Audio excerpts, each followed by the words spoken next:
Hi, welcome back to Wavra Farms. I'm Diane Wavra, and what I want to do today and for the next 3 videos is we're going to do a little mini session on terrariums. And so I thought we will build 3 different terrariums, one on each video. But first off, to start off kind of our terrarium little mini series, I want to talk about different terrariums.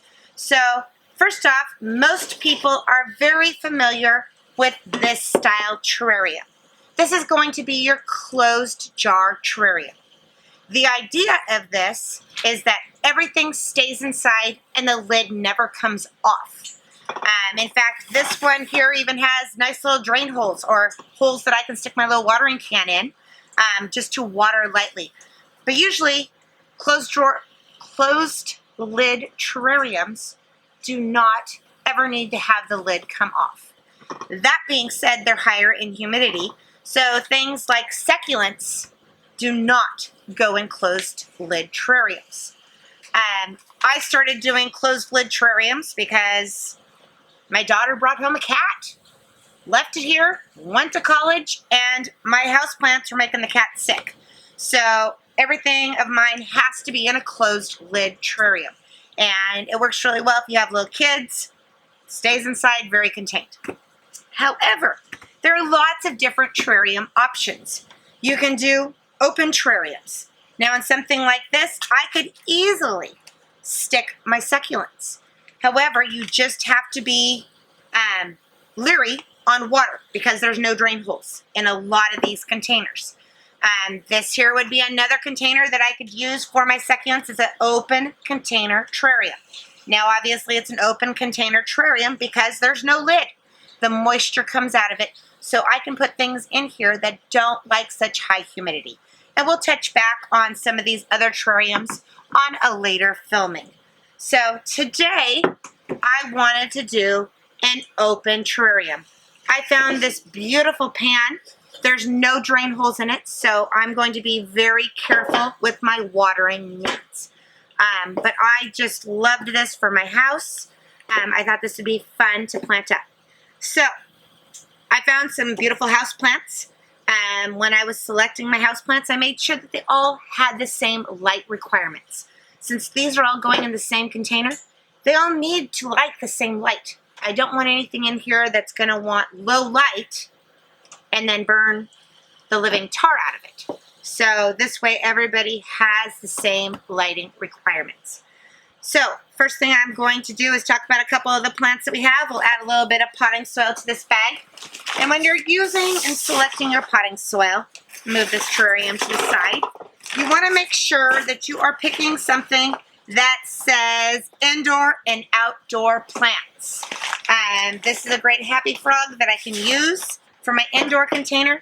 Otherwise, we also have some of the terrarium little packages as well, because you really tend to not need a whole lot of soil. So I'm just going to tear this open and add just a little bit of soil to this bag. I just want a little tiny hole because I really don't need much dirt. My plants are pretty good sized, so I just want to start with a little base.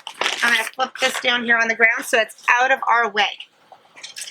Now, I picked out some of these great little false Aralias, and these are going to be my backdrop. I thought these were cute. It looks like a little tiny mini tree, especially for fall. I'm going to stick these towards the back of my landscape. So just different colors, different foliages. Now remember, these planters are very personal. It is kind of whatever you like. It's not what you think others are going to like. Make sure that you find plants that you're going to like. Again, another little Aralia. I'm going to kind of plant this in the back. I'm going to add some potting soil here towards the front so that I can kind of stuff and pot as we go. And just like my other containers, I'm going to want to make sure that I leave a little bit of room for watering, because this is going to need to be watered indoors. So I was going to stick that kind of like that. I am going to need a little bit more soil, so I'm just going to stick a little bit more just here in the front. Don't want to add too much because I do have some other little goodies to add. And I'm going to kind of mush this in here and around. So, this here is a cute little Antheraria. It's got these great little curly leaves. And I just thought, you know, he just kind of adds a little lower pop right over here in the corner. Now, since it's fall, I picked out a cute little house. I figure we can just kind of nestle this in here like so. I'm going to kind of build up underneath this base and kind of pack around him because I want to make sure that he is standing upright in there. I'm also going to add, obviously, a little more dirt to the front of this. And as you can see, this is obviously a work in progress. You just kind of keep adding as you go. You want to make sure they're packed in.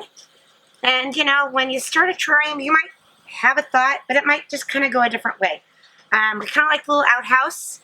So I think, you know, an outhouse tends to kind of be maybe nestled over here. And that, maybe we'll stick and move the little house over here. What do you think? Do you like the outhouse?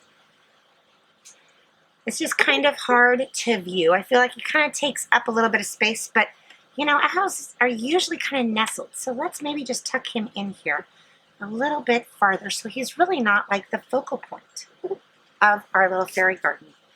So then I also picked up some other little tiny variegated teardrops, just little tiny foliage plants. They're just little tiny pieces that I can stick in here kind of along the edge just to kind of tuck and fill in. I think that will just look really nice. I'm going to stick one more. Just a little Phytonia. Now this little Phytonia, he's not going to grow very fast. Phytonia are very slow little growers.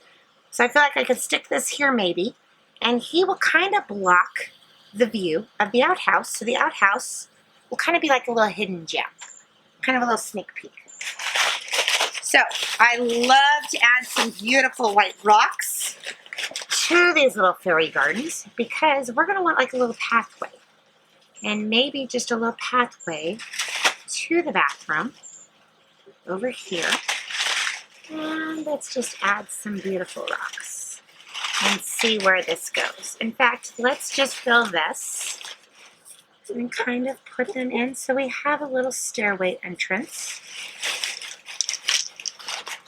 And I just like how that really shows some nice color. And these are just little pumice stones. So these are like little drainage stones that we have. But that way, I think I can even open our bathroom door and get him to wedge open just a little bit for that outhouse.